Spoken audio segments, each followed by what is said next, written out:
Hiruzen Sarutobi, le troisième Hokage, est une figure légendaire de Konoha. Surnommé le dieu des shinobi, il a marqué l'histoire par sa sagesse immense.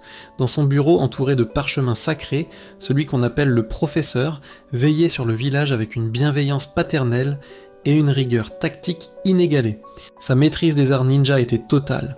Hiruzen était capable de manipuler toutes les affinités élémentaires, créant des combinaisons dévastatrices sur le champ de bataille. Sa technique emblématique du multiclonage de shurikens illustrait sa précision chirurgicale, transformant une simple arme en une pluie de métal inévitable pour ses ennemis. Au combat, il pouvait compter sur son fidèle compagnon, le roi des singes Enma, capable de se transformer en un bâton de diamant indestructible. Mais au-delà de la force, Hiruzen incarnait la volonté du feu. Pour lui, chaque habitant de Konoha faisait partie de sa propre famille. Il observait souvent les jeunes aspirants à l'académie à travers son cristal de télescope, s'assurant que la flamme de la nouvelle génération ne s'éteigne jamais. Il était le grand-père bienveillant du village, celui qui trouvait toujours les mots justes pour encourager les orphelins et les futurs héros. Pourtant son règne n'était pas sans ombre. Hiruzen portait le poids de décisions tragiques, notamment sa gestion de Danzo et des forces obscures du village.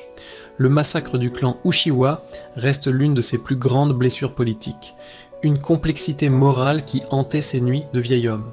Son incapacité à arrêter son ancien élève Orochimaru plus tôt a mené à une tragédie finale, un lien brisé qui a coûté cher au village. Face à l'invasion, Hiruzen a fait preuve d'un courage ultime.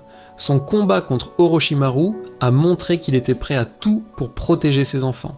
En utilisant le Shikifujin, le sceau de la faucheuse, il a scellé son propre destin pour neutraliser la menace, s'éteignant avec un sourire paisible.